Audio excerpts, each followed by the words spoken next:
One major accusation now is happening is the LDF is saying that Priyanka Gandhi and Rahul Gandhi have not contributed anything towards the CMDRF from their MP fund. Would you like to react on that? They are saying MPs have not given any money to the Wayanad rehabilitation. Well, we've done a lot for the rehabilitation of victims here on our own, and we've done it through our parties. And as you know, today also we're going to be inaugurating the housing, etc. And I think that we've done quite a lot. But you have not given anything from the MP fund, they are saying. Yeah, so we To the don't. CMDRF. Yeah, so we don't have to give it to them. We have to give it to the victims of the disaster, Okay. and that's what we're doing. So will Congress complete the housing project in time, because there has been a lot of delay on the Well, side of I hope so. There was a lot of delay of paperwork and of the land issues and all that, and fortunately we've been able to resolve them.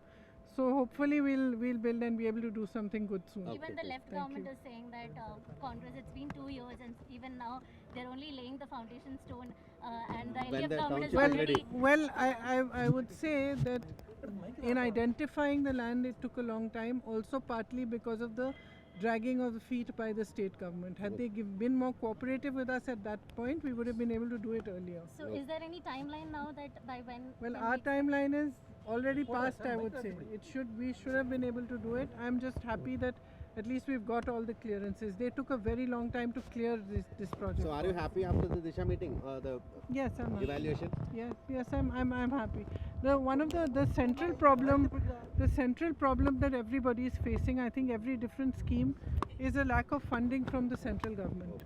So the central government funds are very slow. In some cases, also state government, but more than that, rather central government is slowing down funding on a lot of schemes, and that's delaying the schemes. Yesterday I spoke to a few of the victims and they also had the same.